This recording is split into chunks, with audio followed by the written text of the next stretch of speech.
हरे कृष्णा। आज का हमारा सत्संग है राग अटैचमेंट क्या है। मन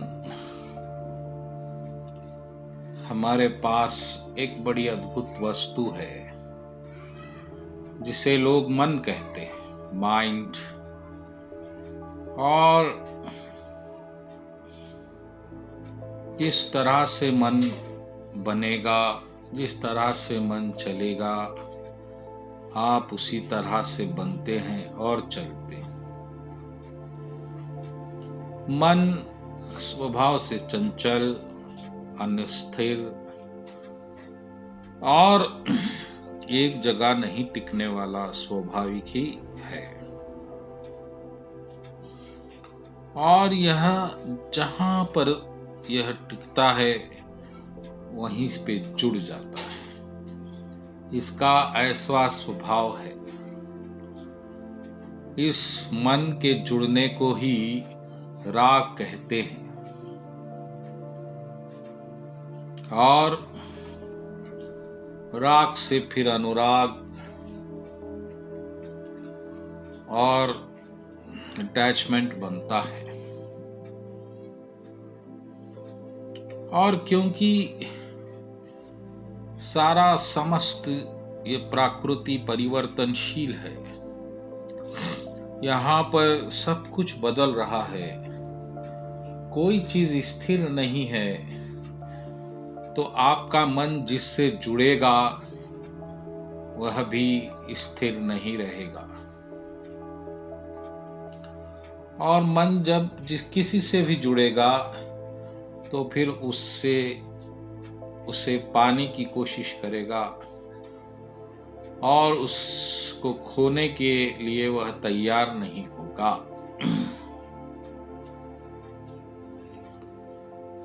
इसीलिए भक्तगणों, इस मन में किसी भी वस्तु के लिए राग रखना आध्यात्मिक पथ के लिए बहुत हानिकारक है। जो आदमी इस आध्यात्मिक पथ पर अग्रसर है, उसके लिए किसी भी ब्रह्मांड की वस्तु से राग द्वेष में बदलता है। और द्वेष मन को अस्थिर करता है, बुद्धि को विचलित करता है।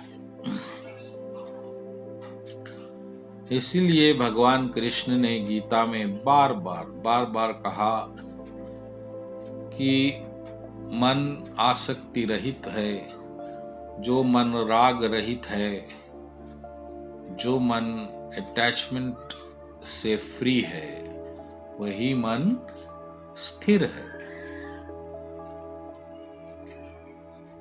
और इस राग उत्पन्न होने के बाद मन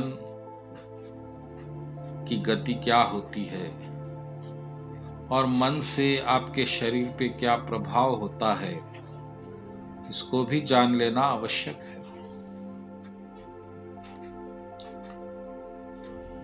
एक बार आपके मन में राग उत्पन्न हुआ तो उसी क्षण आपकी मन, बुद्धि और इंद्रियां और आपकी जो सारी शक्ति है उसी पर केंद्रित हो जाएगी। और फिर आपके जीवन का जो लक्ष्य है, और खास करके जो भक्तों का लक्ष्य है, प्रभु की प्राप्ति, उसमें विघ्न आ सकता है। क्योंकि आपका मन अब प्रभु से नहीं जुड़ेगा।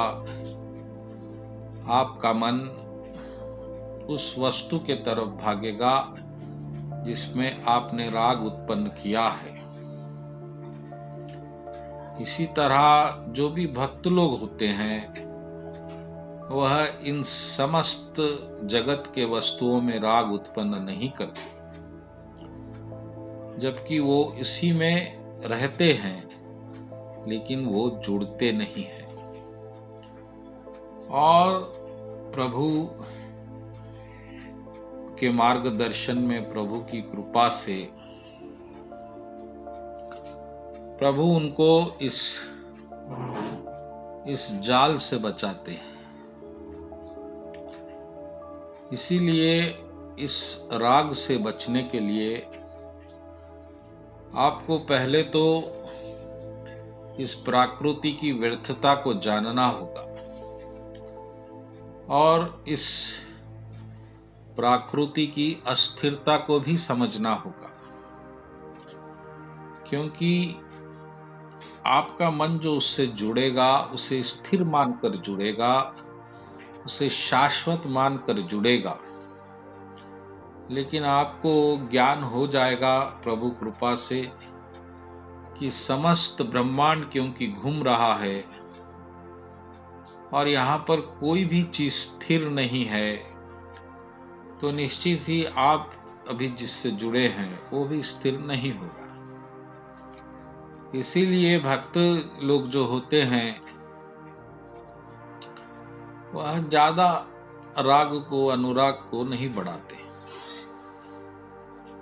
और जो अभक्त होते हैं वो राग में आते हैं और फिर राग से द्वेष या दुख दोनों की उत्पत्ति होती है। इसीलिए भक्तगणों, आपको पहले इस भौतिक जगत के राग, इस अटैचमेंट से बचना हो, और खास करके जो सदियों से हम जिस राग को अपना रहे हैं, जो हम परिवार बनाते हैं, यह बहुत भयंकर है। हम इसे किसी भी अवस्था में नहीं त्यागना चाहते, और त्यागना तो छोड़िए, उसको और बढ़ाना चाहते हैं और उससे में डूबना चाहते हैं।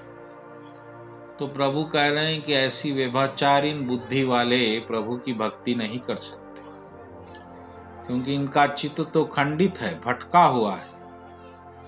इसीलिए भक्तगणों, आप कभी भी प्रयत्न करिए कि इस राग से बचिए।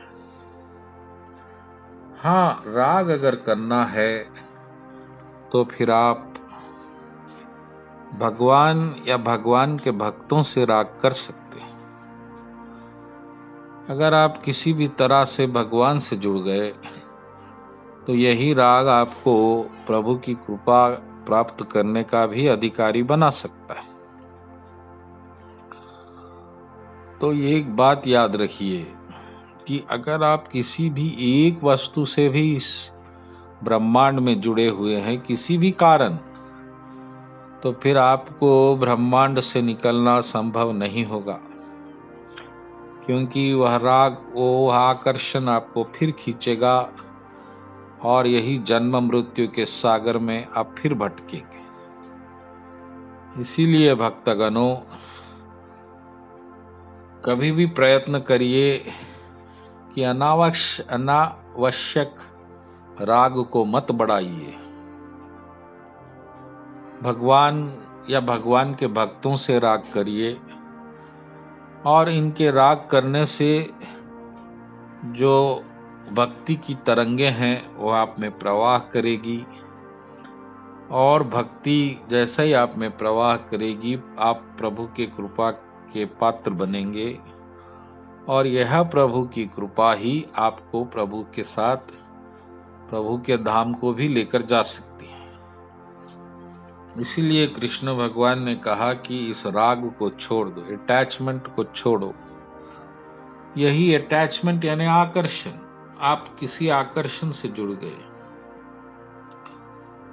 इस सारा ब्रह्मांड आकर्षण से बना है, और आकर्षण कौन है? सर्व आकर्षक कृष्ण है, क्योंकि ये सर्व आकर्षक से बना है, ये भी बहुत आकर्षित करने वाला। तो हम, क्योंकि हमको कृष्ण नहीं मालूम, हम उसके आकर्षित वस्तुओं से जुड़ रहे हैं, और फिर बार बार यही गलती कर रहे हैं कि कृष्ण को भूल रहे हैं, उसके वस्तुओं को याद रख रहे हैं। इसीलिए भक्तगणों, कृष्ण के वस्तुओं में जितना आकर्षण है उससे करोड़ों गुना आकर्षण उसके स्वयं में है। इसलिए कृष्ण को सर्व आकर्षक कहा गया है। सर्व यानी क्र और स्ना यानी अट्रैक्शन। कृष्णा का नाम ही, उसका अर्थ ही सर्व आकर्षक है। तो आकर्षित वस्तुओं से मत जुड़िए, आकर्षित प्रभु से जुड़िए, जो स्वयं में अपने आप में पूर्ण आकर्षण है, और वहीं आपका मन कहीं स्थिरता को प्राप्त करेगा। बोलो कृष्ण कन्हैया लाल जी की